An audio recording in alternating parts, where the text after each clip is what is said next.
The accept button is a block that is available in each one of our converting widgets, meaning in every widget that has a product block inside it. For now, that means bundle, product recommendations, and product upsell, but in the future, there might be new widgets that include this block. The accept button allows the customer to accept the offer. It is a relatively simple block that has two main properties. The first one is the button type. You have three types available to you: primary, secondary, and plain, which looks like plain text. We usually recommend using primary except for the checkout. If you are upselling a checkout, I would recommend either secondary or plain because you only want to have one primary button at such a sensitive page. Next is the text. By default, it is buy now, but you can change that. You can also add some dynamic placeholders like total added price to add the price that they are accepting. This looks a lot like it would look like in the post-purchase upsell. I'm going to click save, and this button is saved. What happens when the accept button is clicked? That depends on what you set up on the widget level. In this case, it's a product upsell, but this is relevant for any other widget. When the upsell is accepted, you can either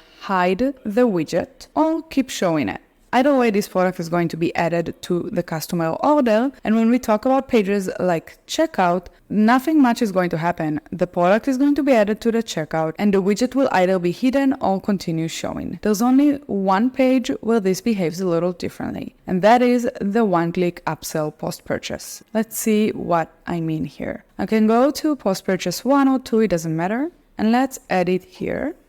Now, you can see here I have two widgets, so I have the product and the bundle. It doesn't matter which one of them I edit, the button will behave a little differently in it. The accept button here has the same options that I did before. We have the button type and we have the button text. There's one additional checkbox, require a second click to confirm the purchase. When I click that, after my customers confirm, they would have to click again for the order to actually be placed, and you can edit the text here. What's going to happen is I click pay now, the text of the button will change to whatever I write here, and then if I click again, the offer will be accepted and I will move forward to the next page. The reason this is important on post-purchase pages, because these are one-click upsell pages. We've had a lot of complaints in the past from customers saying that their customers accidentally accept offers without understanding that when they click pay now, they actually pay now. So we added one last verification to reduce the amount of refund requests that you get. You can either enable it or disable it. You know your customers best. It depends on your specific needs.